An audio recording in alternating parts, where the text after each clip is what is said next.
That's me. Hello. Nice to see you. With that, I'll call the meeting to order. Looking to the agenda, are there any changes or additions? Seeing none, I'll move the agenda be approved as presented. Those in favor? Opposed? Motion's carried unanimously. Moving on then to the minutes of the December 4th meeting of Council. Any errors or omissions? Seeing none, I'll move the minutes be adopted as presented. Those in favor? Opposed? Motion's carried unanimously. We're looking to bylaw approvals, which will be considered after item G1. So jumping right to G1, which is the 2019 and 2020 budget. Ms. DeSoto.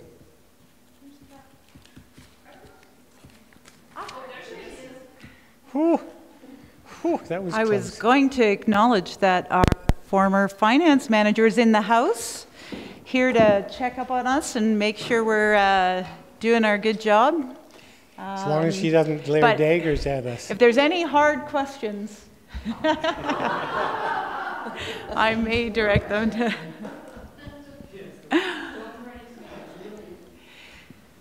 So, thank you, Mayor Borrellman, members of Council. I'm here tonight to present the 2019 to 2024 budget and business plan. Your agenda package has a lot of attachments and is quite detailed. Specifically, attachments 1 and 2 show the alignment of the budget and business plan to your strategic goals and priorities, and we'll be getting into that. Attachment 3 provides the high-level summary of the operating budget and business plan, and it follows with a department-by-department overview of their operating priorities and associated budget. And attachments 4 and 5 provide the details of the proposed capital plans, including the detailed project justification sheets for just the 2 years of capital that we're asking you to approve, which is 2019 and 2020. So the decisions before Council, there are 5 motions that you'll be requested to consider today, and they're up on your screen, but we'll get back to that and I'll go through a fairly detailed presentation on your budget before we get back to these motions. By way of agenda, we're going to, I'm going to catch up on my slides. We're going to go through the Finance Committee decision-making process and the various considerations that you took into effect as you went through your budget deliberations.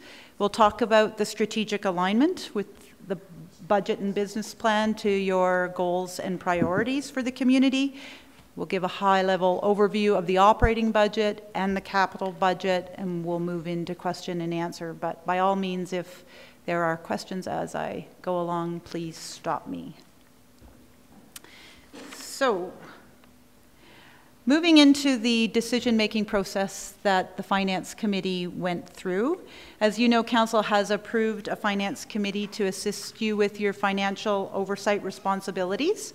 And essentially, the objective is to demonstrate fiscal responsibility in an open, public, and transparent manner. And you clearly did that through your over 18 hours of Finance Committee deliberations. You had 4 3-hour meetings that looked at a number of items through best practices, financial policy framework, the overall capital budget and funding envelope, the detailed utility and solid waste service models and all of the projects related to that, and then the 2019 and 2020 operating budget and detailed operating plan for the 4 years, including the affiliate and partner requests. And then you had 2 3-hour meetings that you did deliberations. Again, those were held in public, and you made a number of amendments to the budget and gave a recommendation to administration to bring back the budget that you'll see this evening, the budget that's in your package, to Council for final consideration and approval. So it's not my intention today to go through what the Finance Committee went through. The report, the staff report, the request for decision report in your agenda package details the decisions the Finance Committee made and the bridge between the original budget and what you see before you. If there are any questions about that process. We can always go back, but I'm not intending to do that. My presentation will focus on the details of the final budget that the committee recommended be brought to council. I think it's worth noting, just for the record, that on top of the 18 hours of public meetings, likely each councillor put at least that much time into understanding the budget, probably more. So. Yes, and administration started in the summer, or before the summer even, to prepare the budget and business plan. So yeah, hundreds of hours in that as well. So this is a lengthy process, and we're looking for a 2-year approval. So before we get into the detailed numbers, I did just want to go through a little bit of the framework for your decision making. There is an organization called the Government Finance Officers Association, and they have a book, actually, that's budget best practices. Some of the highlights of the budget best practices are on the screen, and I think if you go through them, you'll see that we check all of those. The budget will complement and support your long-range plans, as we'll discuss. The deliberations were conducted in public. We are not using non-recurring revenues for ongoing operating expenses. We talked much about that at the Finance Committee. You did give us budget instructions. Those are the budget guidelines that you approved in July, and the final budget meets as best as possible those budget guidelines. We have looked, and the Finance Committee looked at a number of benchmarks, and Council continues to look at a number of benchmarks through the budget process and the budget cycle. The capital planning was linked to our funding envelopes and our asset management processes, and we'll talk about that in a bit more detail. And the final budget, through all of the attachment, is meant to be read as well as, you know, just a set of numbers. So there is a narrative that goes along with the final budget. And I think we've done a good job of sort of ticking those boxes. With regards to the finance policy framework, which you have a very robust policy framework. It's one of the legacies Ms. Van Kaimpima left for us and some of her predecessors. And we went through all of these finance policies. You have a budget amendments policy, a debt management, investment, property tax, purchasing policy, reserves policy, TCA policy, asset management, and long-term financial plan. And so all of these have guided your deliberations and administration's work. In addition, there's a number of other policies that, you know, you might not see them as strictly related to finance, but they impact our budget. The guidelines that we just discussed, the benefits policy, our employee pay policy, the travel expenses policy, even things like our environmental impact statement policy, which says that the municipality will pay for third-party reviews. That impacts our budget, as does the PAH policy and some of the other ones listed there.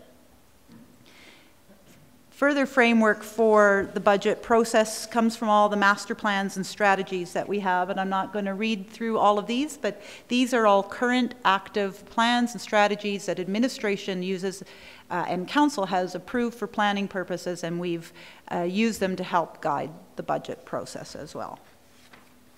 So that's just by way of overview on the framework. Moving into strategic alignment.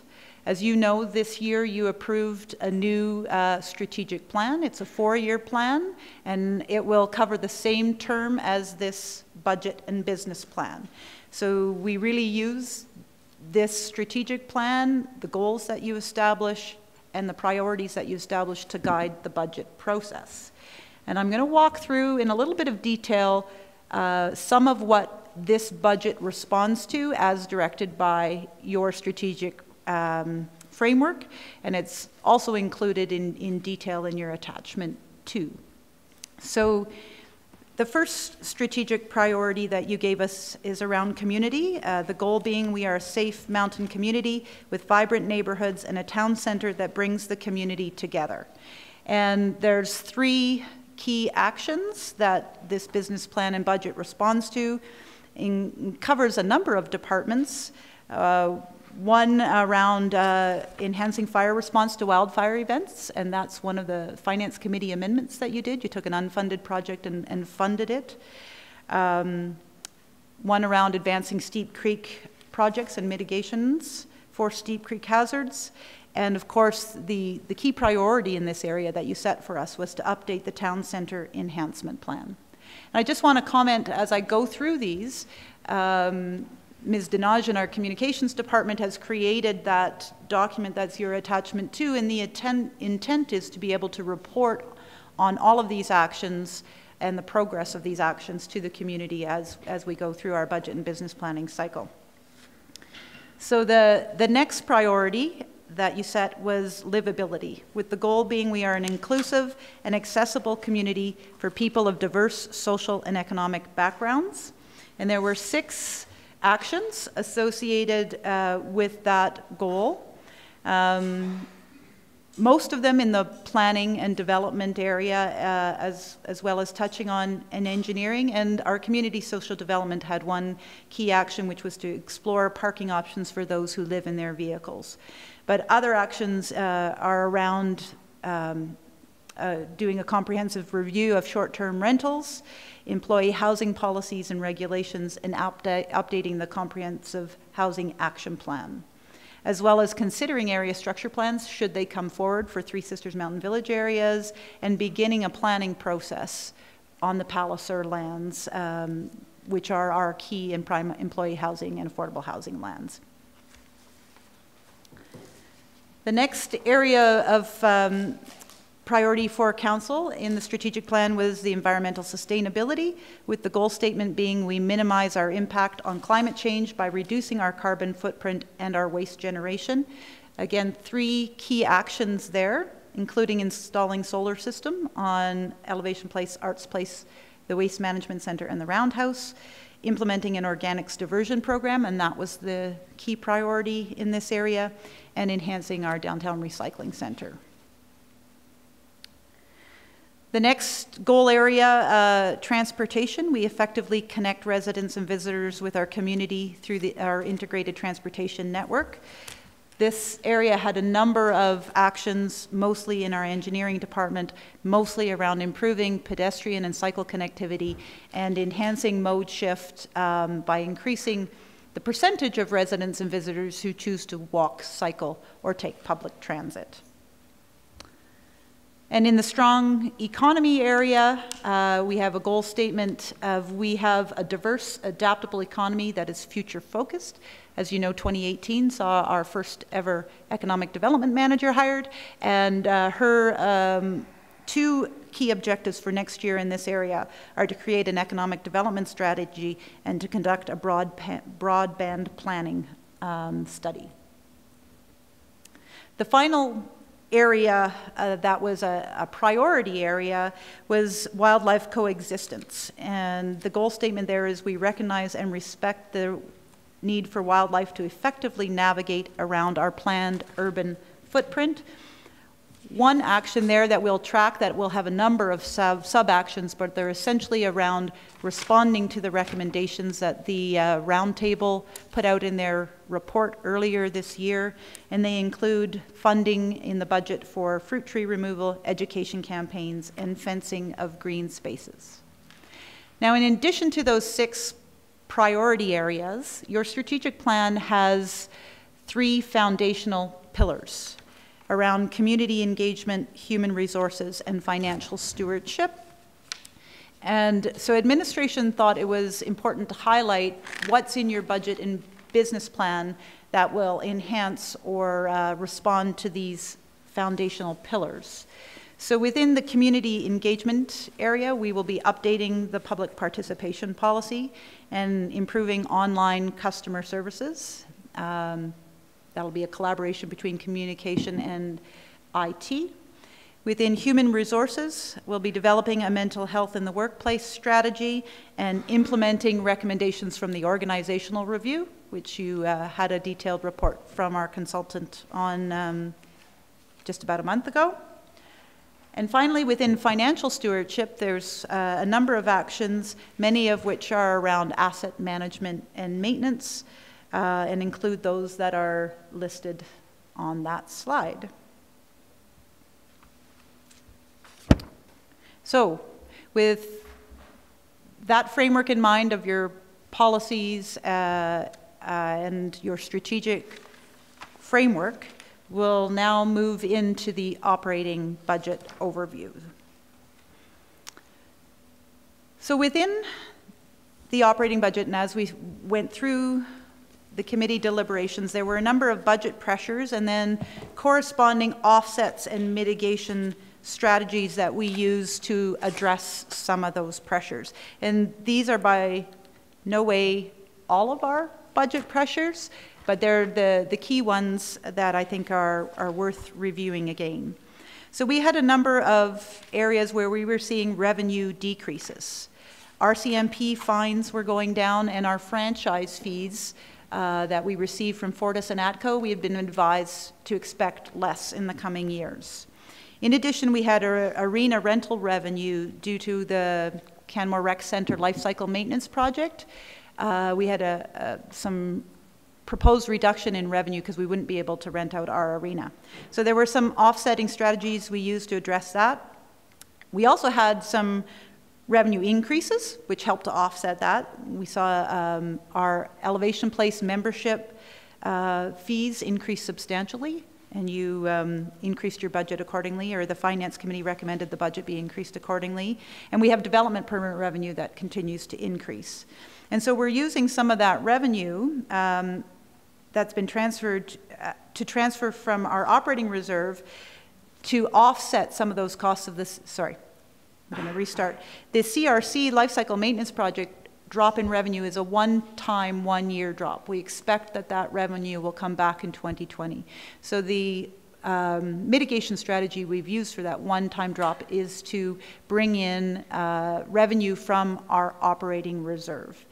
And if you remember, at the beginning of this presentation, I said a best practice is that we do not use reserves to fund ongoing operating expenses. This is an example of a one-time reduction in revenue. So it's not of an ongoing nature, and this is why we could use that strategy in this instance.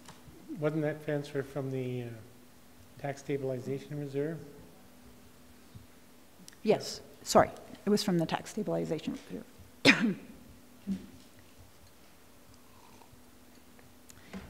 The next area of pressures comes from our third-party costs. There are a number of costs that we have that are essentially flow through in our budget. The Bow Valley Regional Transit Commission flows through a number of costs, and those transit costs are increasing, as are our insurance costs, and our affiliate and partner organizations have also had some increased requests. Those increases were somewhat offset by a decrease this year in the RCMP contract costs. So we didn't have to employ another strategy there to mitigate that. With regards to status quo HR costs, we had seen cost of living of 2%, merit pay increases, benefits and other adjustments related to new employment legislation. And there's a few strategies we've used to mitigate some of those increases. The first is that within the planning department, we have a number of staff that are currently on term and have been funded from reserve, and we're proposing to continue to fund a number of those term positions into the next 2-year operating budget from reserves. As we feel the development fees that we've collected to date, we collect fees up front, and the workload comes in the years that follow. So that is one of the strategies we used. In addition, we increased our payroll slippage number. This is an important number. We budget, the budget includes in the salary, wages, and benefits line a full cost of all employees being in their positions for the full year. We know from experience that this doesn't happen. We have attrition, we have turnover, we have resignations, and retirements, and we do see budget savings. So we've increased the amount that we're budgeting for that slippage based on actuals, and that will help us offset these status quo costs. We've seen a number of other department adjustments. There were a number of minor ins and outs, but there are some that, again, we just don't have that much ability to influence. Things like fuel increases, software license increases, our building inspection costs, which are directly related to the amount of development that is happening in our town, snow removal and asset maintenance. And there were a few strategies we used to offset those. We recommended a suspension of our Art Trust contribution just for a one-year term, and we recommended that we would not increase our annual reserve contributions. So we are contributing to reserves, but we're not increasing the amount we're contributing to reserves. We had a pressure from debt servicing for the recreation center. That will, our first debt repayment will hit the budget in 2019. And so part of the discussion at the Finance Committee was to distribute a portion of the annual Fortis franchise fees to our operating budget, as well as using some increased taxation to account for that. And the last pressure, and one we've talked quite a bit about at the Finance Committee, was around the fact that we've reached the limit of our current organizational structure. Essentially, with the growth in our organization over the last 6 to 10 years, including responding to the flood, building and operating Elevation Place, Arts Place, increasing affordable housing, and all of the other programs and services we've done, our organizational structure, our corporate capacity to deliver on our programs and services hasn't kept pace. So there are a number of new staffing requests in the budget to address workload capacity, structure and process issues. And we're suggesting that the revenue increase from growth in new assessment base and increased taxation will help to fund that. So by the numbers, this is a very detailed sheet, but this is that text sheet in numbers. It's a variance analysis. You saw this, or the essence of this, in your Finance Committee package. It's the variance from our current budget to the new 2019 and 2020 budget. It goes through the changes to revenue sources, our changes to third-party costs, human resource status quo costs, our other department adjustments, reserve funds, debt servicing, and priority staffing additions, all with the resultant impact to taxes of a 4.9% net new tax requirement in 2019 and a 4.6 net new tax requirement in 2020. So to summarize that further in high level, the total budget that we have in operating for 2019 is $53 million, and that is up from $50.4 million in 2018. And in 2020, the budget is, total budget is $55.2 million, again up from $53 million in 2019. The non-tax revenue sources, there's a number of them, including fees, fines, etc. And they're slightly higher than our tax revenue, but our non-tax revenue in 2018 was $27.4 million, and that will increase in 2019 by approximately $1.2 million, and increase again by just under $1 million in 2020. And our revenue from taxes will go from $23 million in 2018 to $24.5 million in 2019 and $26 million in 2020. We are predicting growth at approximately $400,000 of taxation in each of the next 2 years. And in fact, the 4-year plan has that growth predicted to continue out into 2021 and 2022 as well. So the net revenue, or the revenue from taxes net of growth, is in the second last line on that chart, and it shows the percent increase in taxes year over year for 2019 and 2020 at 4.9 and 4.6.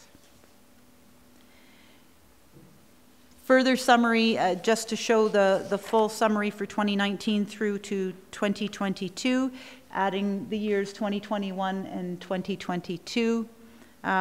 We are predicting a 4.5% tax increase net of growth in 2021 and 4.4% in 2022.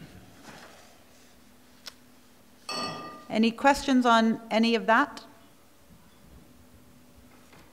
No. Okay. So also within the operating budget, we have the utility and solid waste services areas, as Mr. Como explained when he presented to the Finance Committee. Those two areas employ standalone models to ensure that their rates cover the full expenses, both operating, capital, and life cycle maintenance, asset maintenance of those projects. Next on your agenda following budget approval is approval of the rate bylaws that will allow the rates to increase to support those models. The solid waste services budget includes, as I've already mentioned, the introduction of the organics composting program, and is proposing a residential rate increase on average, because we combine the solid waste rate with the recycling rate. On average, it's a 4.6% increase for 2019 and 3.6% increase for 2020. And on the utility side, the residential rate increase is proposed at 2.9% for 2019 and 3.7% for 2020. So the impact, the tax and rate impact to the taxpayer based on that operating budget is shown in this chart here. And the first set of columns looks at the impact per $100,000 of assessed value of your home. So you can see per $100,000, the municipal tax increase is $12.47 in 2019 and $12.31 in 2020. We've put a couple of sample households. If your house is assessed at $600,000, the tax impact and the utility impact is shown there for a total annual impact of a $600,000 household at $109 in 2019 and another $109 in 2020. And the sample household at $1 million, if your house was assessed at $1 million, the annual impact of tax increase and utility and solid waste service rate increases would be $159 in 2019 and $158 in 2020. So that was all I was going to say about operating budget, and I'll move into capital budget overview unless there are some questions. Okay, so certainly there are a number of capital budget considerations that the Finance Committee took into consideration, I guess. A number of our policies and master plan documents, as we have already discussed, strategic alignment. Much of what you'll see in the capital budget aligns with your priorities. However, we clearly have to consider our funding envelope, our grant availability, the assets we need to maintain. It's always interesting and exciting to be building new, but there's much of what we currently own that we need to maintain and ensure that we're managing. The overall funding envelope was considered, as was our ability to deliver on the overall capital plan. Council will recall that in years past, especially around the flood and our recovery from the flood, we had a significant number of capital projects on the books that we were not able to implement in a timely manner, and we were just overloaded. We've been able to get through the majority of that backlog of capital projects, and so we feel we have the ability to deliver on the capital plan that's before you. We also believe we have the funding envelope that allows us to deliver on that capital plan as well. So by way of overview, I have a series of charts that I'll walk you through. The first one shows our total capital expenditure in the 6-year planning horizon. And the total cap, it's split between utilities and town operations. In 2019 is proposed spend of a total of $17.5 million, and approximately $17.5 million as well in 2020. In 2021, that increases to approximately $29 million spend. And however, there is an outlier in that year. You'll see in your 5-year capital planning summary that there is a proposed fire hall construction project. Before we get to that point, there's some decisions that council will be making on design, location, and scope. But we've included $12 million in 2021 for the start of that construction project. The spend goes back down to $18.5 million in 2022, and then respectively $17 million and $14 million in 23 and 24. If we deliver on that full capital plan, what's important for council and for the community is to see where our reserve levels will, or how our reserve levels and debt levels will be impacted. So these next series of charts show you that. The first column shows you our reserve balance in 2017 and how it's been adjusted through 2018 based on our current spend, and how it's predicted to increase as we move forward through our capital planning summary through to 2024. So the reserves will continue to be maintained. We're not growing them substantially, but we're not depleting them beyond our ability to deliver on our capital plan. And we still have a significant healthy reserve balance over $30 million by the end of the planning horizon. The next chart. Just a thought on that. So the MSI reserve is underneath the capital. I mean, it's within the capital line, MSI. I'm going to turn to Mr. Irwin to ask him to answer that question. Need a mic down there. MSI is considered a grant and not a reserve, so okay. It's not included this at all. There's another chart in your package of grants, and that's virtually all right. MSI. Okay, thanks.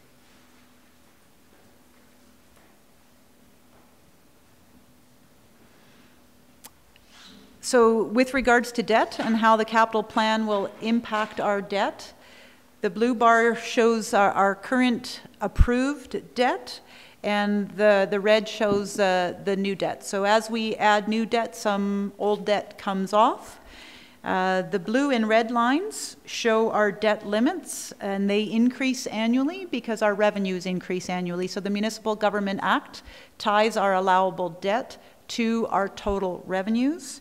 So the top red line is the Municipal Government Act legislated debt limit.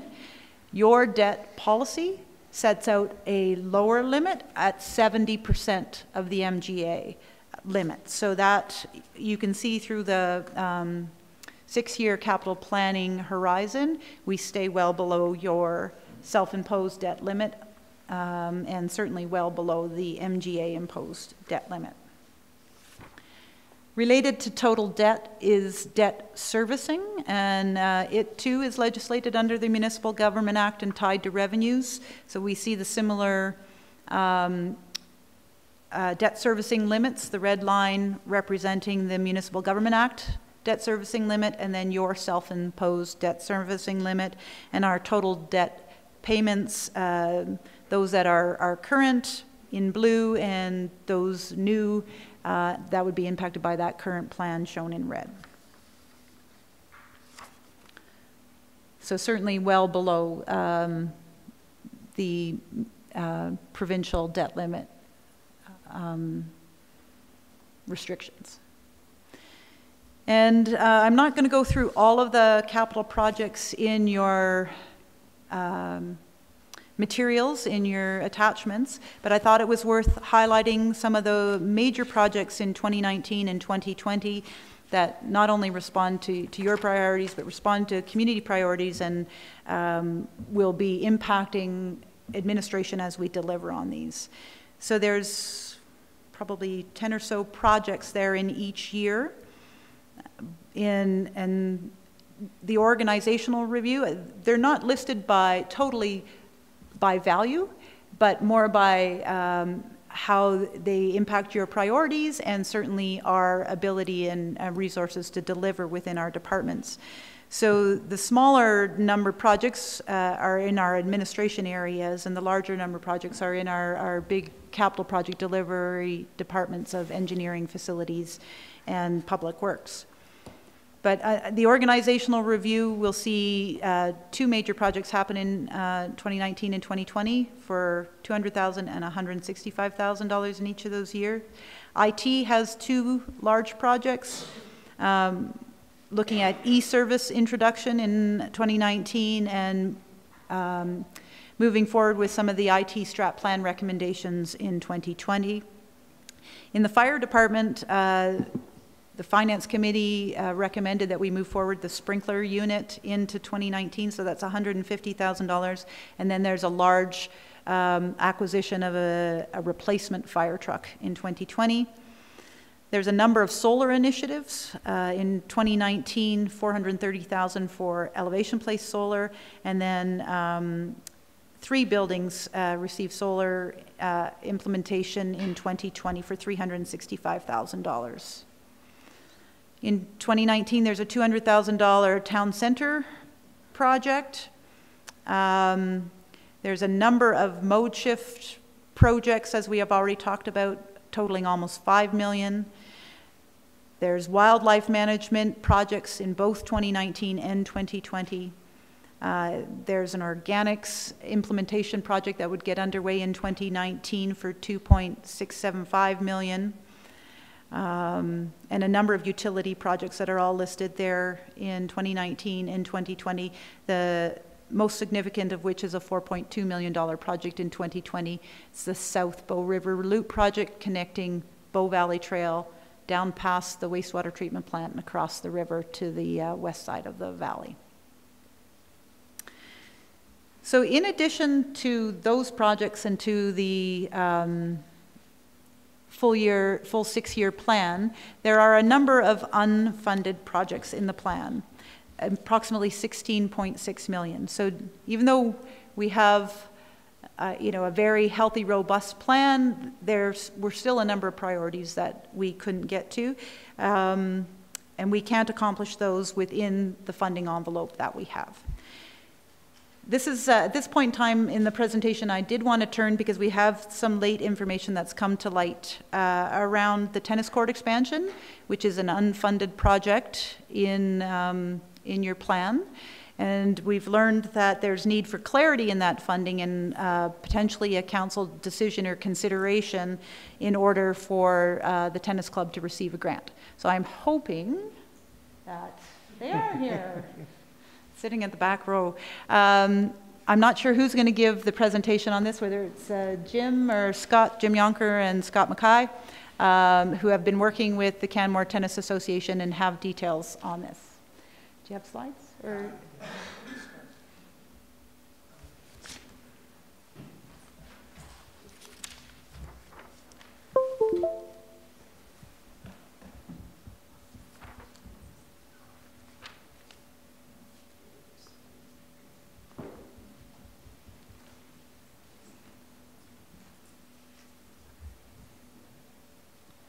Thank you.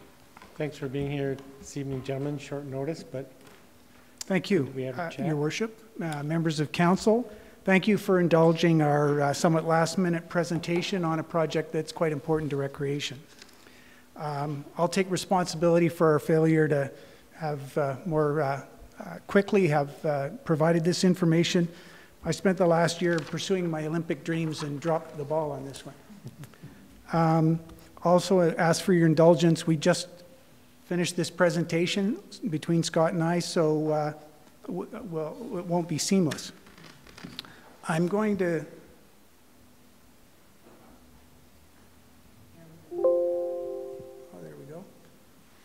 I'm going to provide a bit of a history on the Canmore Tennis Association and this project, and then turn it over to Scott Mackay to explain the details.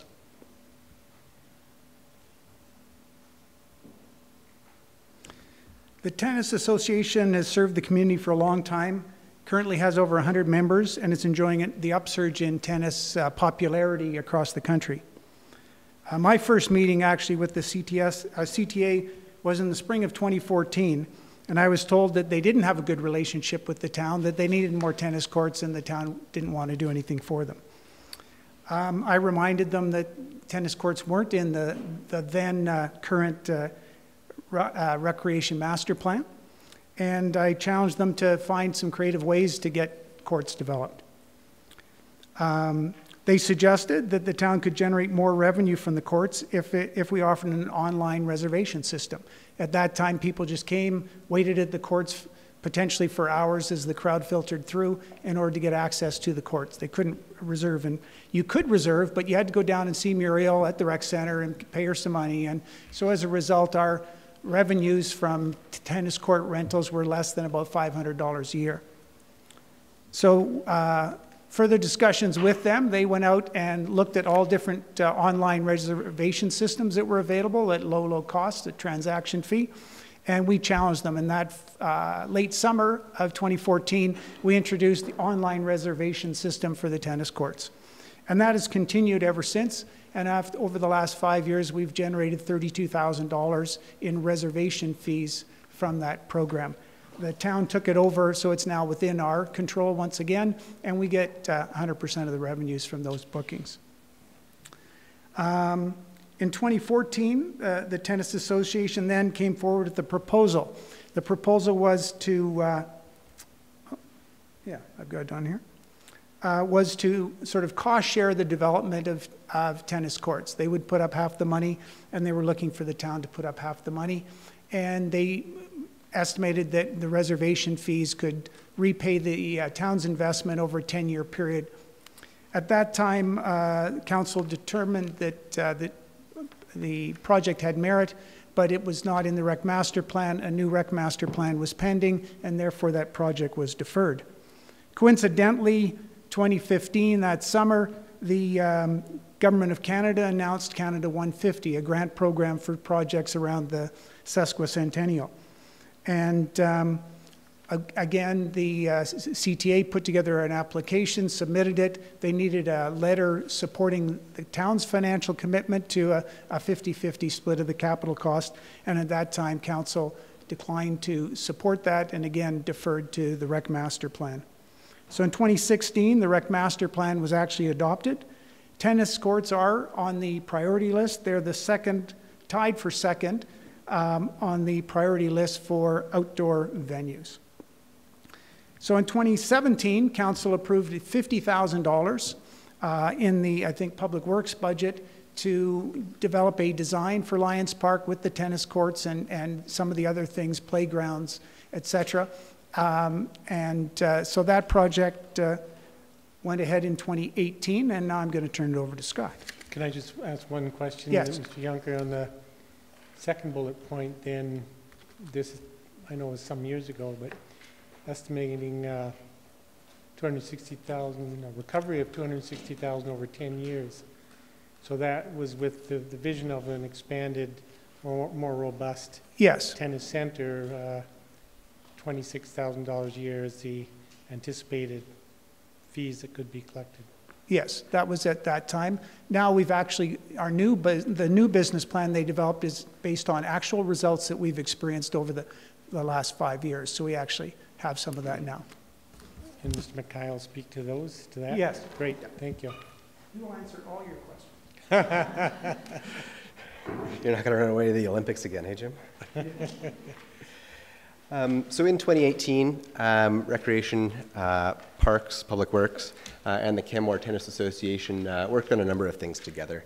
As Jim mentioned, we worked with Biddy and Associates to design and cost a tennis center at Lions Park. As you mentioned, that was capital project 1747. And the CTA also created a revised business plan, which was much more in line with what we'd experienced as far as actuals are concerned. And we reviewed that closely with them. The CTA also submitted a grant application to the CFEP, the Community Facility Enhancement Program, which would allow a total of $387,000 to come not just from CFEP, but also some donations, which I'll refer to here in a few minutes, which would leave the remaining of $413,000 to be funded from the town or potentially elsewhere. The Canmore Tennis Association and Recreation, through their business planning, collaborated to establish a new membership model and court booking process. This built on what they had established previously, and had the town of Canmore receiving 75% of the membership fees that the CTA collected, as well as the court reservation fees, times booked from non-members. And if we think about the revenues as proxy for participation, what we saw is an increase of about $4,400 in 2013, up to $7,500 in 2018. So a notable jump. A little bit more about the tennis center project. We established 2 phases, with phase 1 expanding the number of courts available from 3 to 5 at Lions Park. And this does a few things to enhance tennis opportunities within the community. One being the current courts do not meet minimum spacing requirements required for competitive play or tournament play. And part of the CTA business plan was to generate revenue off of these type of events, which currently they're unable to do to the same extent. As well as meet demand. When you survey like-sized municipalities, Canmore is currently underserved compared to many others. So we have 1 court per approximately 3,500 residents, whereas many communities have 1 court per approximately 1,500 to 2,000 residents. So the proposed tennis center, as I mentioned, would be built in 2 phases. The section here on the right side is overlaid on top of the current courts that exist there, and some of that surface would be reused as part of the project, provided there to help visualize what the space would look like once complete. In phase 1, 5 tennis courts with the potential for separating out a court as a future expansion would be provided. There'd be a court dedicated to use for a ball machine, as well as a backboard. The alignment of these courts is north-south, which is considered much better for tennis play. A few other amenities to be located on site, including a storage shed, bleachers, bike racks, some local trail improvements, some landscape improvement, as well as electrical conduit and servicing to allow services to occur on court to support some of those type of events, which would generate revenue for the club as well as for the town of Canmore. Phase 2 is certainly a distant phase, post 2024, and when we talk about some of the finances involved, really we're looking at phase 1. This is really provided to communicate that it's been thought that this could expand again in the future if demand existed. So that would see 3 additional tennis courts, fencing, pathway, shelter, as well as seating and landscape improvements.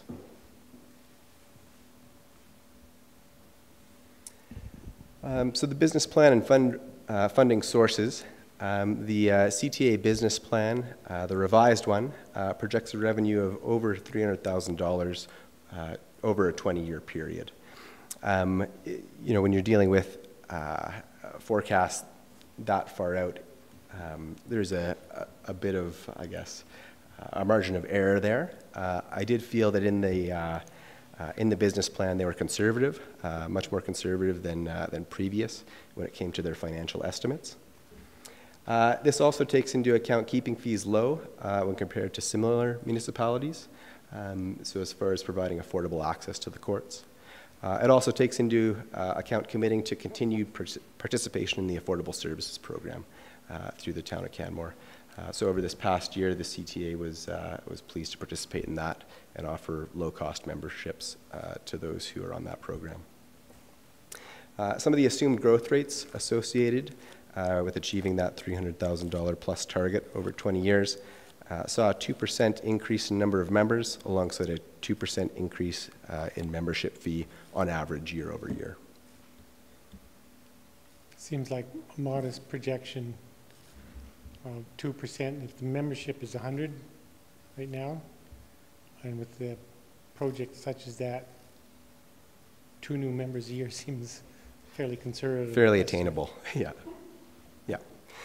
And that's what I want to underline, just because when we talk about returning the potential capital cost the town was to fund, I think 300,000 is conservative when we'd be looking to see a return of 413,000.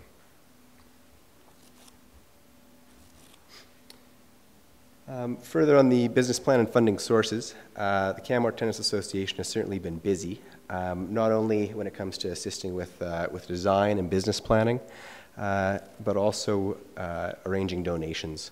And to date, there's been $15,000 which they've generated within the community, and an additional $10,000 is expected. They've also been busy applying for CFEP. And eligibility for this funding requires a commitment from the town of Canmore, which Jim will talk briefly about here in a minute. As I mentioned, the business plan indicates a payback over 20 years for its contribution.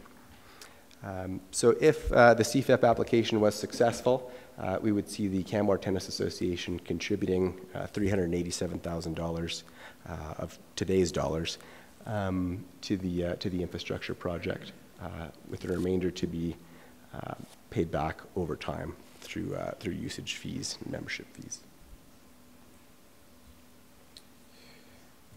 So the CTA has submitted a CFEP application, which has received a number of letters of support. Some notable ones are local MLA, Canmore Westhead, has submitted a letter which is supportive of the project. The Canadian Rockies Public School, so the local schools do use the courts for phys ed classes, etc. Rocky Mountain Adaptive Sports has also indicated that they're supportive of the project. And no surprise, Tennis Alberta and Tennis Canada also would like to see the project go forward. And then Jim, do you want to chat a little more about? Yeah, this is my slide because I told Scott I'd fill it out and I missed it. So the Community Facility Enhancement Program is a program offered through Alberta Gaming and Liquor Control. So it's basically our lottery funds coming back into the community. And the CTA applied for a grant under their larger projects in, I think, October. They were recently requested to submit a letter from the town indicating, confirming the town's financial support for this project. And basically the deadline is tomorrow for them to receive a letter. So that's where that project sits right now. It is supported by the MLA, and I guess some of the contacts I made over the last year suggest that projects endorsed by the MLA in this program, there are quite a few of them going through over the next few months. So the fact that they are asking for a letter would suggest that there's a better than likelihood that they will be approving funding. And so if I can just make sure I understand what you're saying. So the application for CFEP grant is on hold or in abeyance until tomorrow, pending a decision of possible funding this evening. That's absolutely correct. And to date, there is no funding in the budget. No, So just the 15,000, right. I think. So in order to move forward with this project, would require an amendment to the budget this evening. That's correct. Thank you.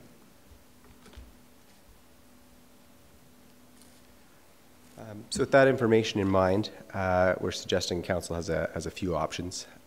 These are 3 of them, which you may choose, or provide a different one. One is to commit $413,000 of funding with the anticipation of receiving CFEP funding, grant funding, recouping the remaining investment over 20 years. Potentially, Council could move the project to 2020 or any future year and fund that either fully or partially, and recommend that the CTA withdraw its current CFEP application and resubmit in 2019 or a later date. Essentially delay the project, choose to commit funding as part of the capital plan for it, or not. Does that make sense? Mm-hmm. Okay. Or Council could choose to provide no funding, but manage the project. Administration would manage the project should the CTA be able to fundraise the full project amount. And perhaps question directed to Finance, if Council wanted to consider funding the project, is the recommendation for where the funding might best come from? Anyone?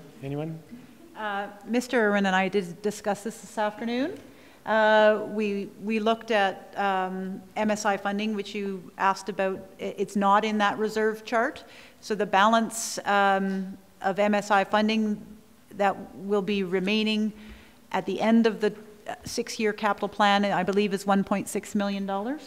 So there would be sufficient funds in the MSI grant account. And that would be our recommendation. Right. And that projection out of the next 6 years is as best a projection as possible, given the uncertainty of future provincial contributions to MSI, or what their future equivalent program might look like. Yes, as Council's aware, the MSI program ends in 2021. So any MSI contributions post-2021 are speculative, although the province has recently concluded negotiations on the city charters and have given revenue funding tools to the cities, and it's expected it's more than expected that there will be some program to replace MSI. And in fact, the province has committed to enshrine that in legislation. Right, and I've had conversations with the MLA to that effect, so I'm relatively confident that will occur. The one of the handouts during the Finance Committee I'm looking at now reflects a beginning balance for 2024 of $2.4 million. Is that what you just referenced? No, I was referencing the ending balance. 1.6 is what I recall seeing. Ending balance, sorry, 1.7, right? Yep. 1.8 almost, okay. Okay. Thank you.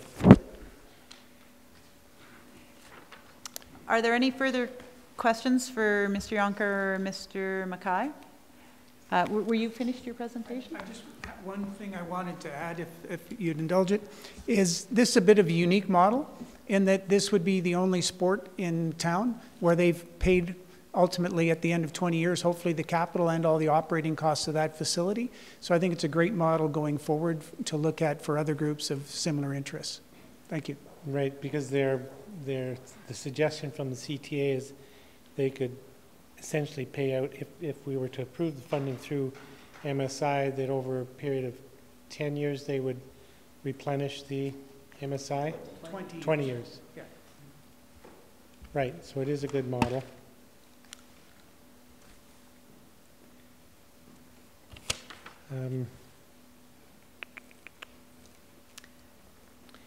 Yeah, the original project sheet that was contained in the draft budget suggested a 10-year payback, 10-year, yes. but it's 20-year.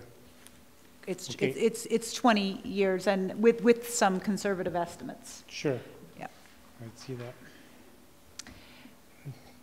Just adding to that, the conservative estimate is not the full amount. It's close but not full, but it is 20 years. Yeah. Thank you. Are there any questions at this time?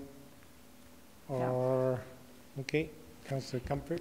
Yeah. So wouldn't there be maintenance costs during that time as well? Increased maintenance costs because there are more courts. So presumably you'd need new nets sooner, et cetera, resurfacing, benches, I don't know, other things.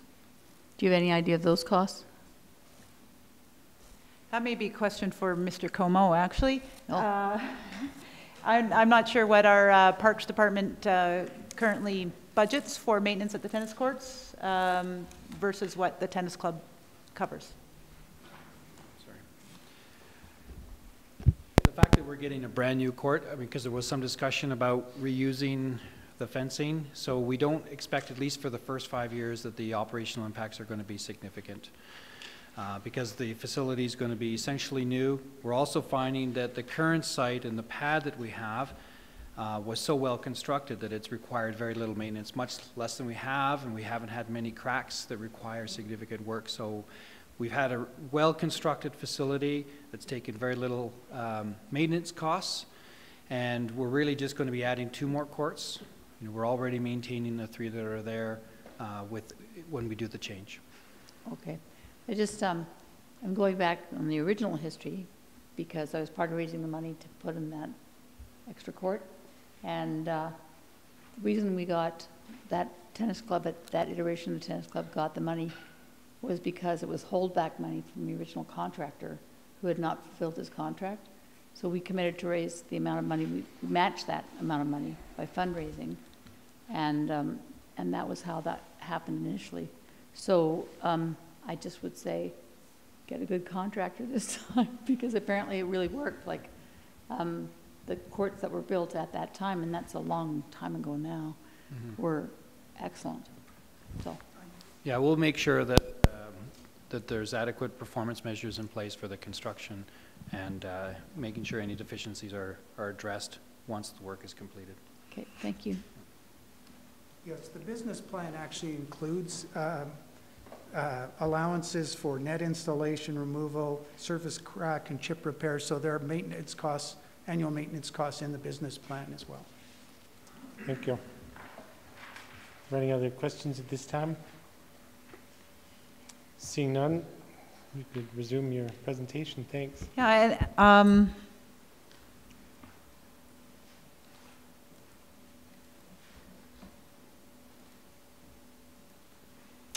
I was pretty much done my presentation. Just by way of summary, I was going to put up the decisions that are before council and ask if there were any questions on any other projects. This, if you were choosing to make an amendment, or you would be looking to amend on the third decision of council, which is approval of the 2019 and 2020 capital budget, and you would need to make an amendment there. But other than that, I'm available for any further questions that council may have. Thank you very much. Are there any questions at this time from members of council? Councillor McCallum. Thank you, Your Worship. The provincial government's just passed changes in the last year to, with regards to the off-site levy. In future, when a recreation build based on growth comes to council, will we be able to start collecting for recreation through our off-site levy model in the future? Yes, that's an excellent question, and yes, we can. There are requirements in the regulation that we have to work with our development industry. Of course, yeah, and which we do already, I believe. Which we do already. So yes, there are a number of additions, infrastructure additions that we are permitted now to collect off-site levies on, and recreation infrastructure is one of them. And when do you think that we'll be making changes to our model? I'm going to look to Mr. Fark, or because we can start looking at off-site levy requisition for recreation, for fire, roads. Well, roads we already do. Oh, sorry, roads. Roads, yeah. Water, sewer we already do, but yes, recreation, fire, police, we can add to that. Those are some big ticket numbers that are coming down the pipe in the next 5 years that we need to have. Yeah, and we've certainly been looking on it with regards to the fire hall and the analysis that we're doing on that one, but I'll hand it over to Mr. Fark. Mr. Fark. So we are currently in the process of procuring a new consultant to actually review and update our offsite levy model. And we have committed with our development organization to actually do a complete revision. So to go back actually essentially from the beginning and review all projects in the model and look at it from a comprehensive overview. So that work is scheduled for early in 2019 with the intent of having an updated model in place at that time. I will remind council that one of the conditions of any project, regardless of its nature, whether it's recreation, roads, etc., is that it has to appear in the 5-year capital window to be immediately counted. What we've had historically is an agreement with BOTA where projects outside of that would be included, but there was a period where we were having a discount, and I'm looking at Mr. Fish and Mr. Como just to confirm that, and we are continuing some discussions with BOTA around what that would look like in the future, but the short answer is we are looking to update the model in a comprehensive way in early 2019. Excellent, thank you. Just a curiosity on that point. So given it's a new direction within the new MGA, would there be a baseline established from which new growth is calculated at today, or can you backcast what's driving the need for growth? So growth always has to be forward-looking. Right. So we cannot retroactively apply historic growth. It has to be forward-looking, and there's no set formula. So essentially, it would be evaluated on essentially project, so infrastructure piece by infrastructure piece basis, and it would be done in negotiation with the various stakeholders, including BOTA. So it may be that the amount attributable for growth with tennis courts is different than the amount attributable to growth for a fire hall, for example. And so it really does have to be done on a case-by-case basis. Thank you. Is there any other questions this time for Ms. DeSoto?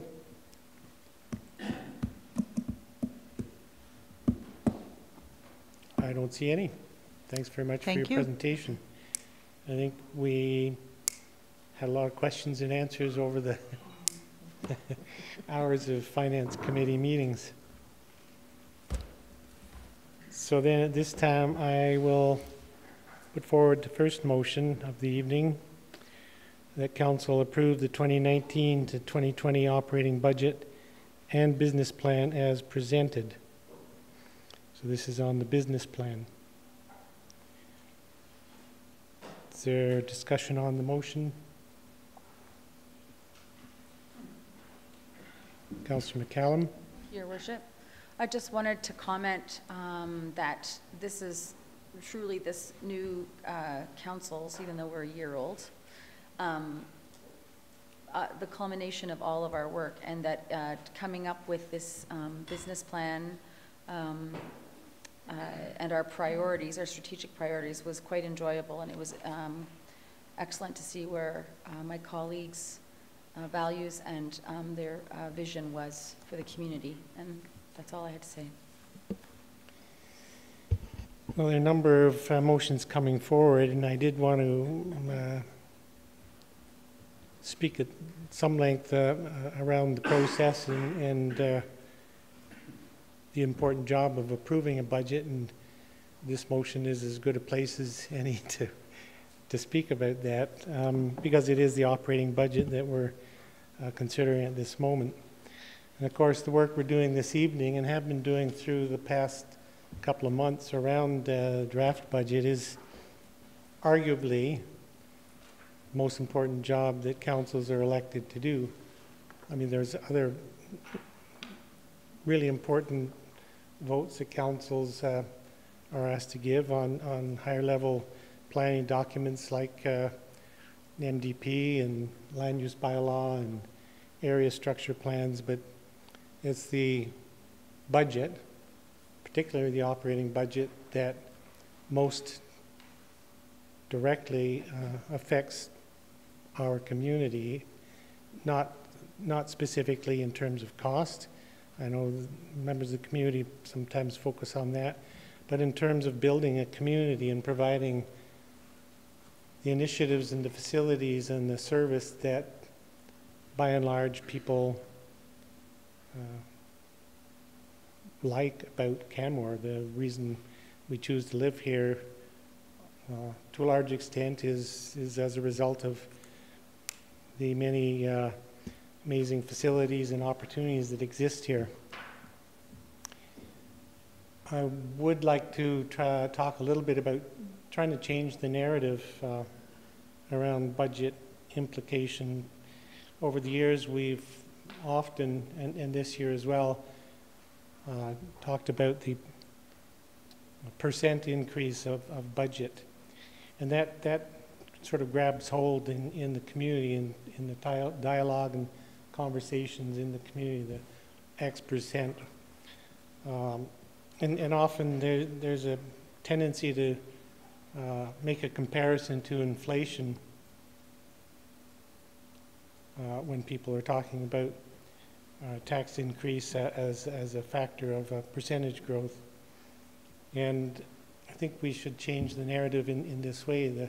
Recognize that inflation is essentially based on a calculation of a set basket of goods that stays the same year after year and reflects the increase in cost of that basket of goods.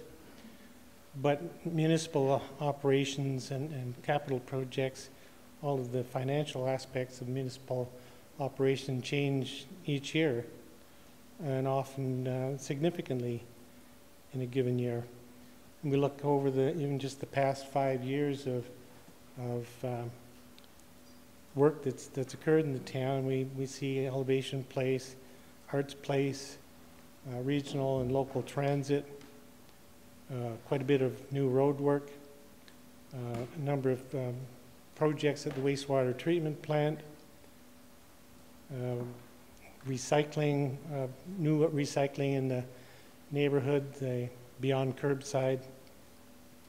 And of course this year, a couple of significant impacts to the budget are as a result of work council's starting in 2019, which I think we're all quite proud about. And specifically, I'm thinking of the organic composting collection project that we're starting. We've approved budget for, or will be approving budget for. And the implementation, the beginning of the implementation of our climate action plan through fairly expensive installation of solar voltaic on all of our town buildings over the next couple of years. This is work that is critical, globally critical, and our council is taking a lead on that, and I think we should all take some pride in the work that we've been doing collectively with administration on that.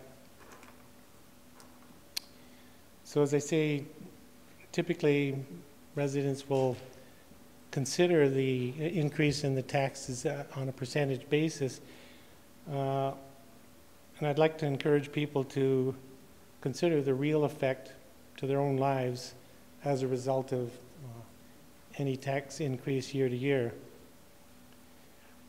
And as an example, I personally will always, as we're going through this process, look at my own taxes to understand what the implication or the effect is to myself, and recognize that that's really very similar to all my friends and neighbors in the community.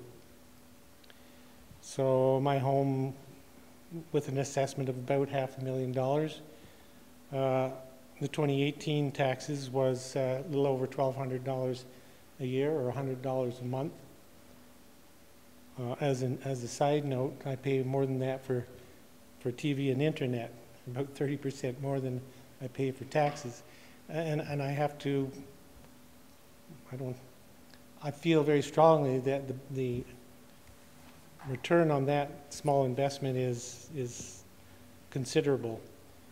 I think we're getting really good value for what we pay in taxes. And if with the projected increase for 2019 to myself, it's about $5 a month increase in my personal taxes. And again, I see great value there, particularly considering all that we're going to be delivering through this budget in the coming year. And for those reasons, I'll be happy to support the motion to approve the 2019-2020 operating budget and business plan as presented. And open the floor for any other comments from members of council. Councillor Comfort. Sure, I'll go next. So I certainly concur with Councillor McCallum. It's been a great pleasure to work with all of you on this very important work, as the Mayor pointed out. And I'd also like to congratulate and thank the administration in how they handled the request for changes, information, how they kept us on track as we happily veered off into the, I don't know what that is. And it was really important, keeping us focused and keeping us paying attention to the matters at hand. And I can't praise enough the expertise and the professionalism with which they handled their work, sometimes under great stress. So thank you very much. And thank you also to the department heads for providing the information that backs up the budget. There's a ton of work that goes on behind the scenes that we don't realize, and it all comes together in that great big fat binder. I've got that on my computer now, so I don't have to carry it around. And it's really important that we're given the right information to make the best decisions we can. So that's what I wanted to say. Thank you. Councillor Sanford. A lot of good things have been said about what we've accomplished in the last 6 years. Having gone through this process at least 6 times, it's really interesting how the processes that we go through have changed, but a lot of the goals that we set a long time ago are just unfolding. So looking at the budget going forward 2019 to 2024, I can almost imagine, how that is going to play out over that period of time. With our operating budget for 2019 and 2020, I think we've come up with a good process of evaluating what we need, how to maintain what we have, and include the community in that whole process of going forward. We use the Affordability Services Program to help the people that need those supports, and I think that's a very valuable thing. But we also have processes in place to help people understand that everything that they contribute to this community is valuable to all of us. So this operating budget, I think, really reflects the values of our community and also the things that we do well and the things that we want to bring forward into the future. So I would be happy to support the operating budget and business plan, but the process that got us to this. And thank you to my colleagues and to administration for bringing it so well into an enlightened kind of decision-making process. I appreciate that, and I will support it. There further comment on the, or discussion on the motion? Councillor Hillstead. Thank you, Mayor Borman. I have a bit of a cold, so sorry. I'm going to be a little, just stay away. Stay away. I will be happy to support this operating budget and business plan. It was a good process. A lot of work went into it. Again, thank you, administration, for all the work you guys put in. And we started at a higher number and managed to bring it down a bit.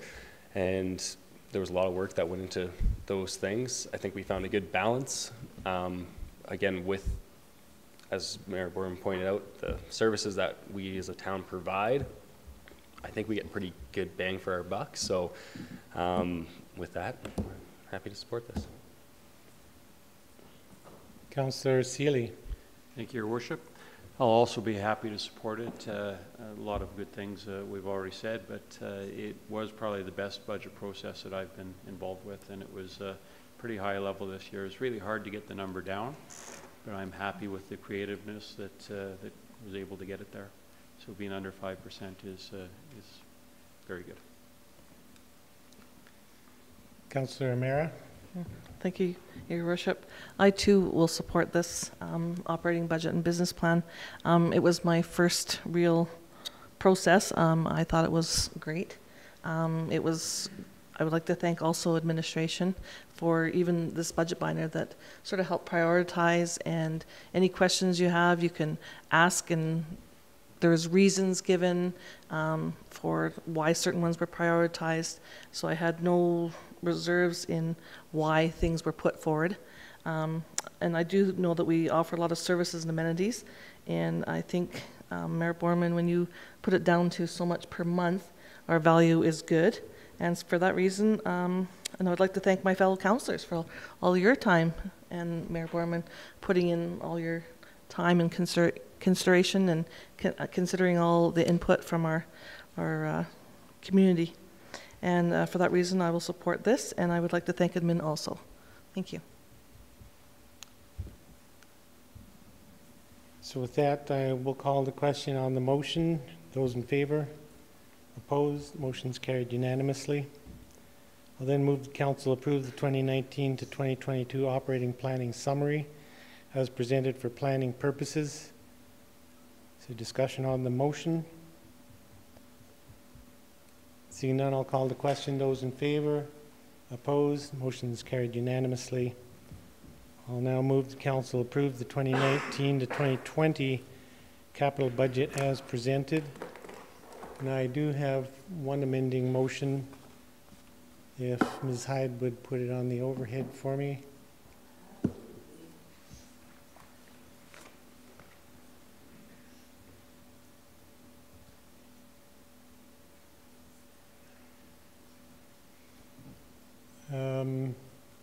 So the motion is to approve funding to put the tennis court expansion into the active project list. I wrote the motion this afternoon, and this evening's presentation indicates that to move forward, the funding should be $413,000. So I'll make the motion read that way. To be funded from MSI Capital Reserve. Construction project, which would allow the project to begin in 2019 if matching funding is approved through Alberta Community Enhancement Program. I think the motion is pretty straightforward, and just in speaking to the motion,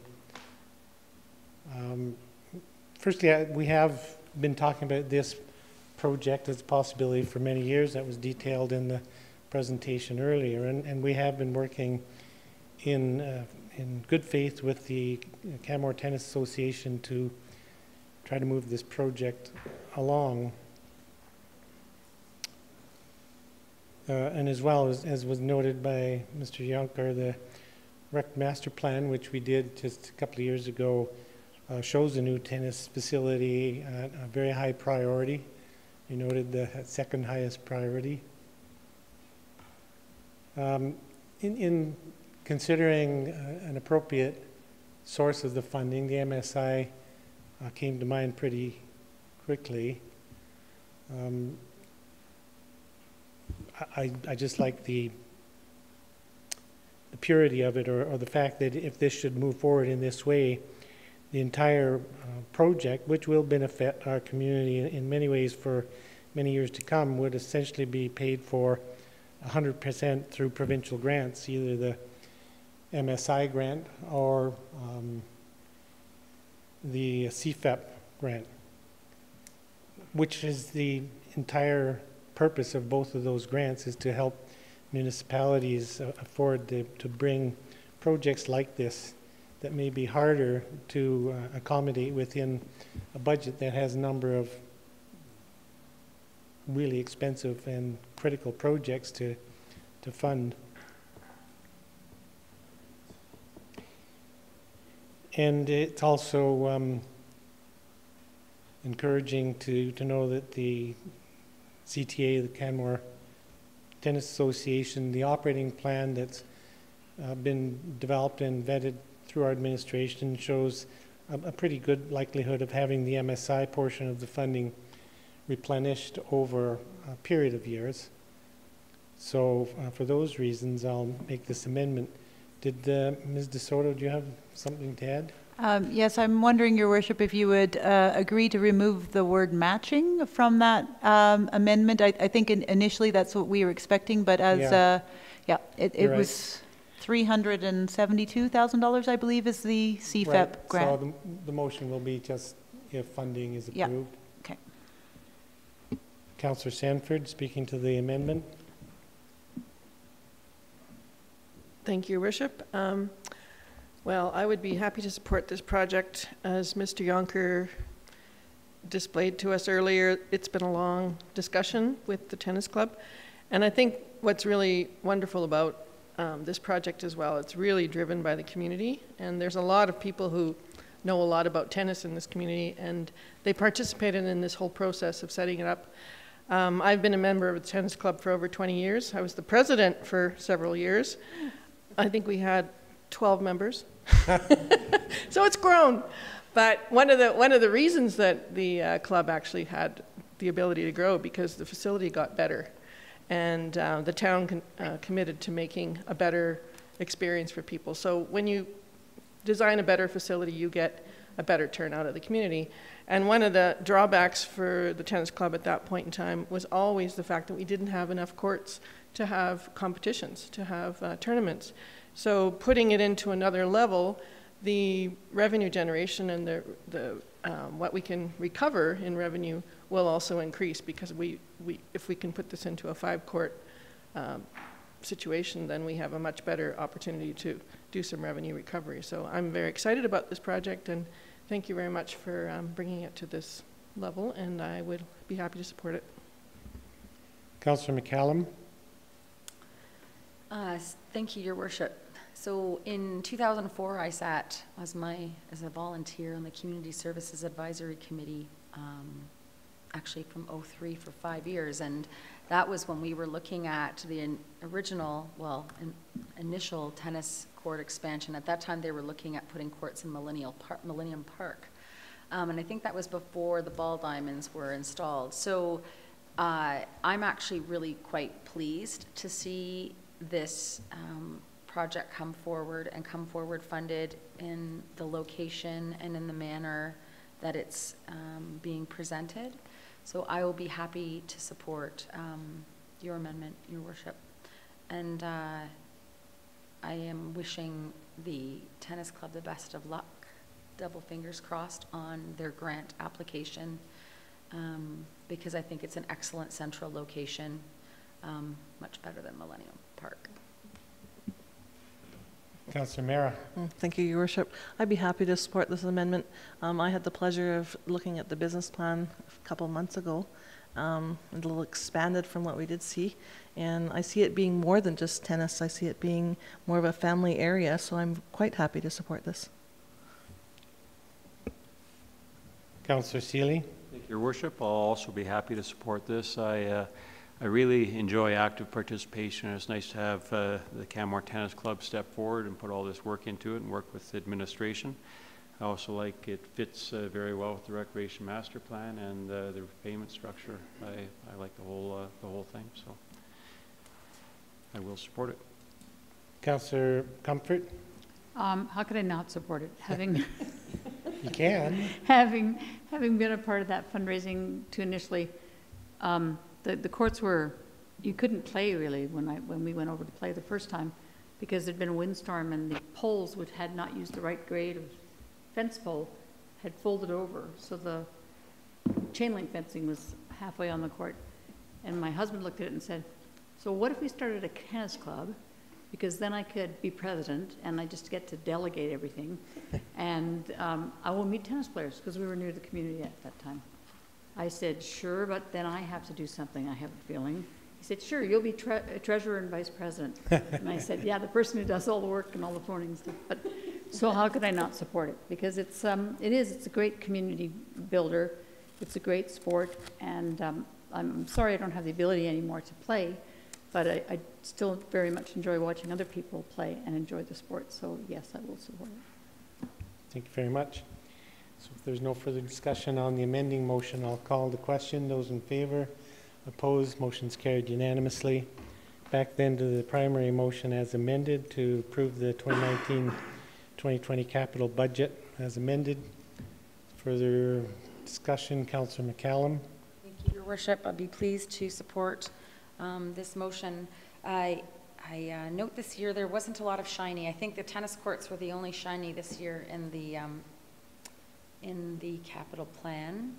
And what I see in our capital plan is moving further towards our goals of livability through managing traffic, bringing us closer to our environmental goals through waste management, including and not limited to saving money for residents and businesses while we manage our garbage, protecting our community through your very thoughtful amendment with regards to, for fire, what do they call that thing? Sprinkler line. Thank you. And continuing to learn to live alongside wildlife better through the recommendations from the roundtable. So I'll be pleased to support the capital project as presented for the next 2 years. Thank you. And I too will support the motion to approve the 2019-2020 capital budget as presented, or as amended, I should say. I won't go through all of my points that I made at the operating budget approval time, but I echo what Councillor McCallum's just said.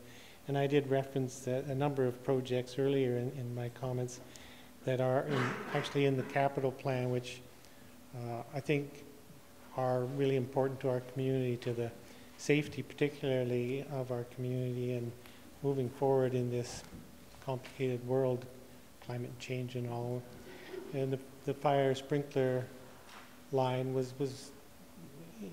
in the whole consideration a fairly small number item, but I think an important start or an important addition to our ability to adequately combat wildfire.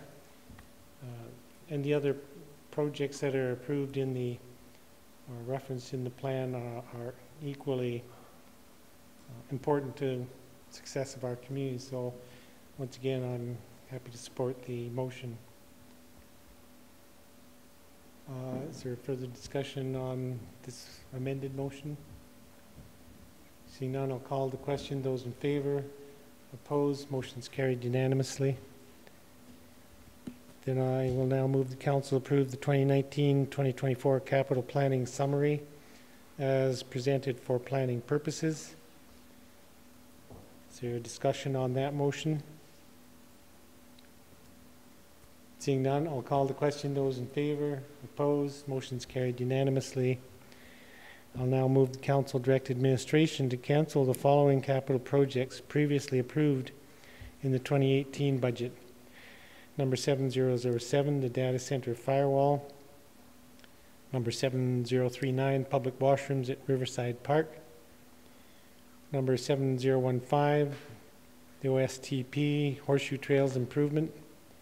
Number 7016, Bow Valley Trails, the ROWG update. And number 7018, Secondary Suites Incentive Program. And knowing that a couple of those projects have just been approved in the new capital budget, that are important projects, specifically the firewall and the Riverside Park public washroom, I'm quite prepared to support this motion. I'll look for further discussion from council on the motion. Seeing none, I'll call the question. Those in favor? Opposed? Motion's carried unanimously. And just before we move on, I also want to add my thanks to other councillors, to administration for all of the work that we've gone through together in moving these budgets through and through a very comprehensive and responsive process. I'm continually amazed at the bench strength the town of Canmore has in administration through all levels. We're very fortunate here in the town of Canmore at the dedication and intelligence and understanding that are displayed every day in our administration and throughout the organization. So this is a good time to acknowledge that So thank you all. And since Ms. Van Kaimpima is sitting at the back, I'll include her in all of those comments, since it was you that helped this council, previous councils, move to where we are in terms of our finance strategy and solid policies that help to assure myself and council and I hope most of the community that we're a financially viable and stable community, and are very careful about how we consider additional programming and initiatives in our budget process. So thanks for the work you're doing, and Cochrane's a lucky place to have you. And with that, I will then move on to bylaw approvals.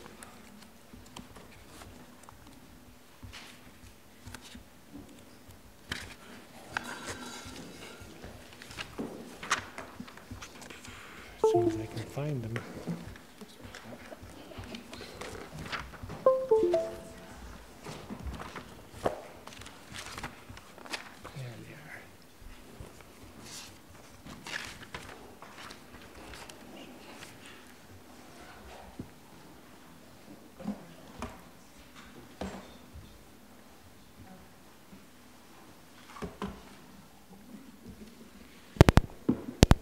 Mr. Canmore.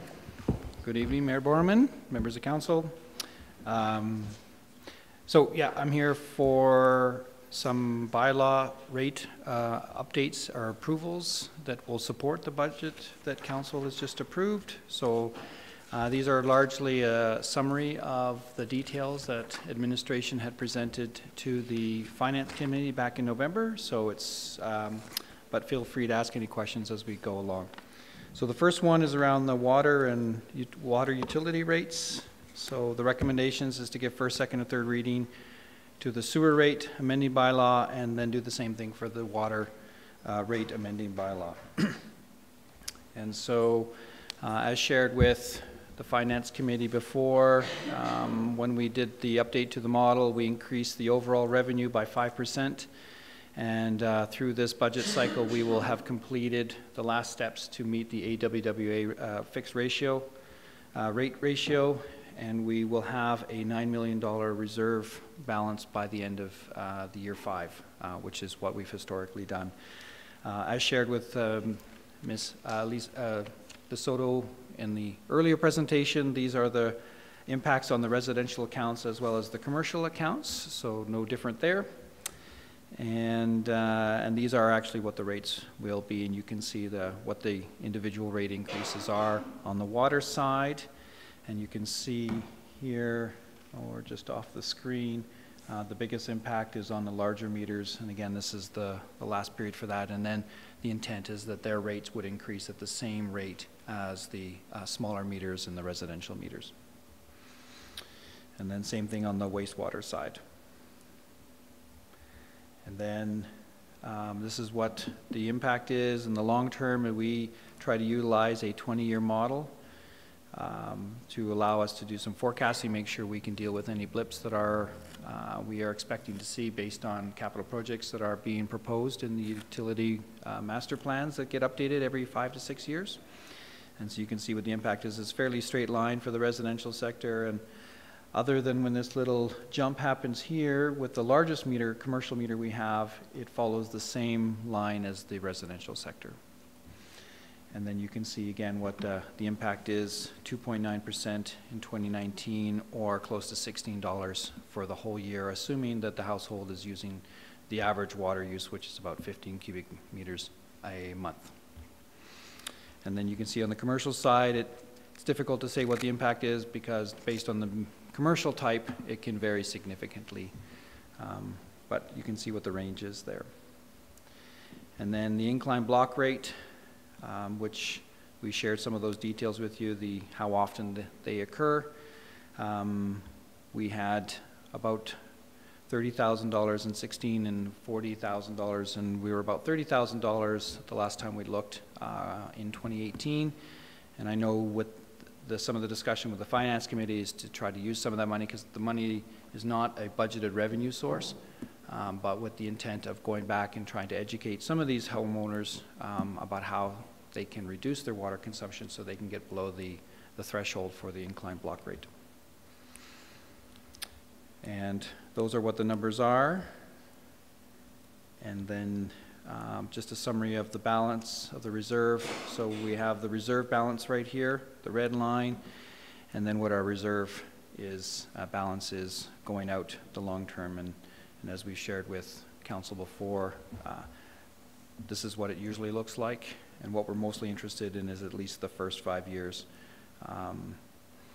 because things do come along and prices do go higher in some cases in the future. So it's advantageous for us to have this buffer between the reserve balance and the reserve target to deal with some of those bumps based on economic climates. And with that, my presentation is complete. That was very complete, thank you. Are there questions this time for Mr. Canmore? Seeing none, I think we had all of our understanding addressed during the Finance Committee meetings. Thanks for being here to present this evening, though. Actually, sorry, Mayor Borman, Councillor Hillstead did, as he did his thorough review of the budget package, he did notice one of the bylaws on in your package tonight, page 12, it's Schedule 1 of the 2019 water rates, and in the top left corner in that table, there is the 15 millimeter, and then we've converted it to imperial, and somehow that went from 5/8 to 5.8 inches. So we've made that change. Okay. So thank you for catching that. You want to speak to that? And that's actually on every one of those. Anytime the 15 mils is referred to, it's got that error. So it appears throughout the whole thing. But you see, he's actually looking at these agendas. I think we could treat that as an editorial change. So unless there are questions for Mr. Canmore, thank you very much. With that, I'll move the council give first reading to the sewer rate amending bylaw 2018-28. And I'll speak once to, but have my comments apply to all of the subsequent votes. In the same vein of my comments around tax increases, the overall impact of these rate increases are so nominal when you look at it from a household perspective. $16 a year essentially in 2019 and 21 in 2020, so value for money there. So I will support the first reading of this bylaw, and I open the mic for any other comments, discussion on the motion. Seeing none, I'll call the question. Those in favor? Opposed? Motion's carried unanimously. I'll now move that council gives second reading to the sewer rate amending bylaw 2018-28. Discussion on the motion. Seeing none, I'll call the question. Those in favor? Opposed? Motion's carried unanimously. And I'll seek leave from council to go to third reading of sewer rate amending bylaw 2018-28. Those in favor? Opposed? Motion's carried unanimously. And I will move third reading of sewer rate amending bylaw 2018-28. Any discussion? Seeing none, call the question. Those in favor? Opposed? Motion's carried unanimously. I'll now move the council give first reading of water rate amending bylaw 2018-29. Any discussion on the motion? Seeing none, call the question. Those in favor? Opposed? Motion's carried unanimously. I'll move second reading of water rate amending bylaw 2018-29. Discussion on that motion. Seeing none, call the question. Those in favor? Opposed? Motion's carried unanimously. I'll move the council go to third reading of the water rate amending bylaw 2018-29. Those in favor? Opposed? Motion's carried unanimously, and I'll move council give third reading of the water rate amending bylaw 2018-29. Discussion on the motion. Seeing none, call the question. Those in favor?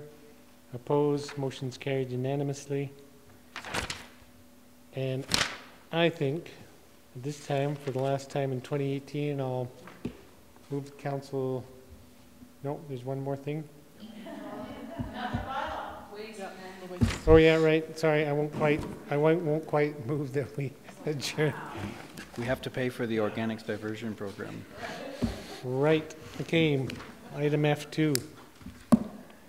Thank God you caught me there. Well, you know. I'll try to make this one just as quick. So yes, this is related to the solid waste services area and the rates that support the operational and capital additions and discussions that have occurred around the budget. So we're looking to amend the waste, I see we've changed the name a little bit, Recyclables and Waste Disposal Fees Amending Bylaw 2018-30. So the big one here for us is the introduction and implementation of an organics diversion program beginning in 2019. So we're very excited about this, and the rates that are being proposed support the impact on this. What's a little bit different about this one that we have not done in the past is that we're actually asking council to give 3 years of rate approvals, which is what we need in order to fund the project, the organics diversion program. So that's why we're looking at 3 rates, where historically we've been asking for 2 to be in sync with the other operating budgets. So here we have the impact on the household. So in 2019, it's 4.6% increase, which is about $17.50. And then once we increase, we introduce the organics diversion program, it's about 3.6 and 3.3% increase, which is combined about $28 increase over the 2 years to allow the community to move towards a diversion, an organics diversion program. And on the commercial accounts, this one is specifically around the recycling program. With their participation in the organics diversion program will be on a fee-for-service basis, so it'll be specific for each business. This one here is just around the recycling rates. There you can see what the rates are for waste collection and recycling. We've got another year where the recycling is subsidizing the waste collection side, so that's why it's a zero rates. We need to make sure that we move things in the right direction. You can see we are spending more of our efforts and therefore our money on the recycling side, which is ultimately what we want to end up doing, in spending less on the waste side, and we feel that with the organics diversion program that trend will continue. So you can see what the specific rates are per month, and as I said, for organics and for 2020 and 2021 it's a combined increase per household of $28. And similarly that we had done with the water reserve, you can see the red line is our reserve target and the blue line is our reserve balance. And so we are again in a healthy situation as we try to be staying above our target. And with that, there's the recommendation again. And thank you. Councillor Comfort.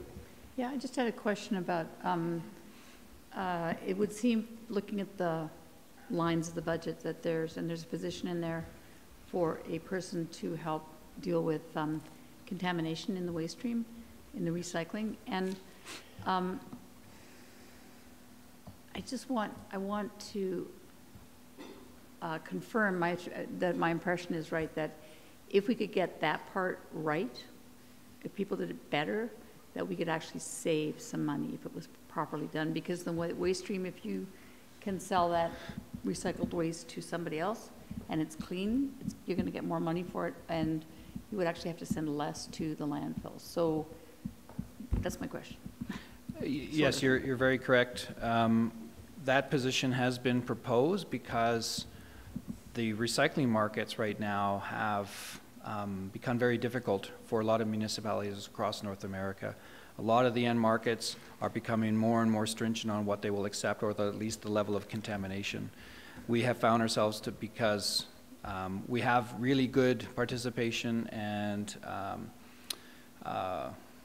within the municipality, generally we do have fairly clean product, but we just want to make sure it's that extra clean to make sure that they're not denied at the mills or at the end market. And we get into a situation where a lot of other municipalities are having to stockpile it till the end markets are not going to be as sticky on the product. So we feel we have an obligation to do that, and by doing that we make sure we move our product and it gets recycled and not stockpiled. So the message to the public would be, wash out your stuff before you put it in the plastics or the metal or whatever. We have worked really hard to make sure that the details and the decals around the openings are really clear. They're visuals so people can see in case there's a language barrier. And we really hope that and actually expect people to follow those because failing to do that, as you've pointed out, does cost the program undue money and time, and our resources could be used better. Okay, thanks. Councillor Seeley. Thank you, Your Worship. Mr. Como, with good participation from groups like CORE, how do you see them fitting in as far as waste into the stream and everything else, being able to manage that a little bit, or would they have a role in this? A lot of the project is going to be about placement of the containers, building the infrastructure to support it. One of the big pieces to make sure this is successful and we don't end up having the same issues we have with the Beyond Curbside program that Councillor Comfort has just pointed out is in this particular area, we really need to make sure that the product is contamination free because it's really heavy, and if we end up in a situation where the material is contaminated, we will have to landfill it, and it goes against everything that we're just trying to do. We have $50,000 in the capital project to spend on promotion and education. Once this is approved, we're going to sit down and determine how best to spend that money, and it's likely going to be a campaign. And that campaign, you know, we don't want to be restricted just by administration and maybe a consultant.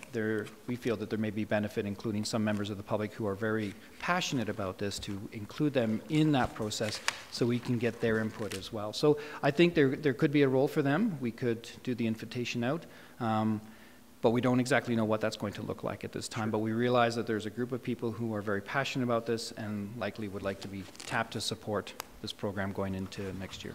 Great. Well, I'm very excited about the possibilities.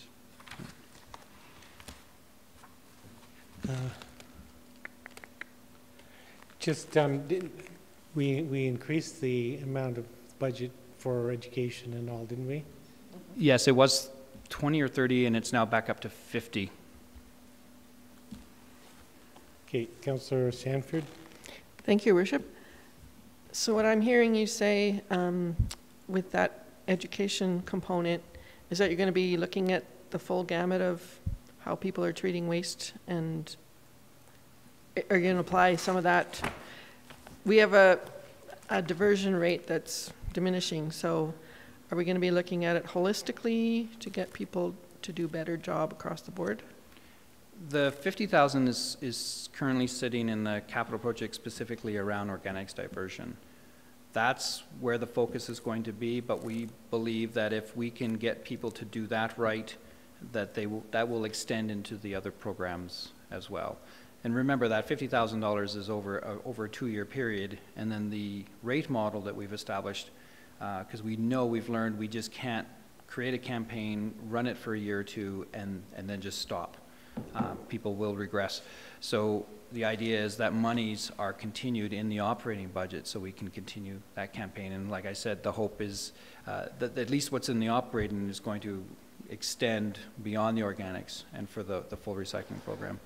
In addition to that, we do have monies in the operating budget that will be specific around non-organic diversion programs. So we're hoping to hit the community with a number of campaigns that will make sure that they participate in the program properly. I think there's a perception in the community that everybody in the community is like-minded about environment and concern about that subject. However, I don't think that we're hitting the target, and I think it's important for us to realize that not everybody is like us, not everybody thinks about waste management or environment or a combination thereof. So, you know, I know that CORE believes that organics is a really important aspect of waste management, but not everybody is as passionate about it. And we see that in our waste stream overall, right? So I think it would be a really good conversation for the community to have overall and say, this is important and we can't assume that people know or care. So getting that knowing and caring up is an important aspect of this too, right? I would agree. Our experience is, you know, if we break the population into percentages, 20% will participate. I mean, they're probably going to be waiting at the door, waiting for the containers to arrive. 20% likely will never participate. And so there's that 60% that's really the campaign is going to be targeted around. And maybe we look at focus groups to try to tap into those people and understand what is their reservation to participate, what's holding them back from doing it. And the other one is what's holding them back from doing it properly. We do find, because we have an anonymous system, it's amazing what people will do when they don't think anyone's watching. That's why they brought in. Councillor Comfort? That's why they brought in clear garbage bags in some places, because when people see what's in your garbage, it's like a whole different story. So, yeah. Anyway. Okay, are there any further questions for Mr. Canmore at this time, or can we move on to the final motions of the year? Okay, we'll move on. So then at this time, I will move the council give first reading to Recyclables and Waste Disposal Fees amending bylaw 2018-30. Is there a discussion on the motion? Seeing none, I'll call the question. Those in favor, opposed, motion is carried unanimously. Move the council give second reading to bylaw 2018-30. Discussion on the motion. Seeing none, call the question. Those in favor, opposed, motion is carried unanimously. I'll move the council go to a third reading of the bylaw. Discussion on, no discussion on that motion. Those in favor, opposed, motion is carried unanimously. And I'll move the council give third reading the Recyclables and Waste Disposal Fees amending bylaw 2018-30. Discussion on the motion. Seeing none, I'll call the question. Those in favor, opposed, motion is unanimous, carried unanimously. And now I will, even though I was a little too eager earlier, I will, for the last time in 2018, move the council be adjourned. Those in favor, opposed, we're adjourned.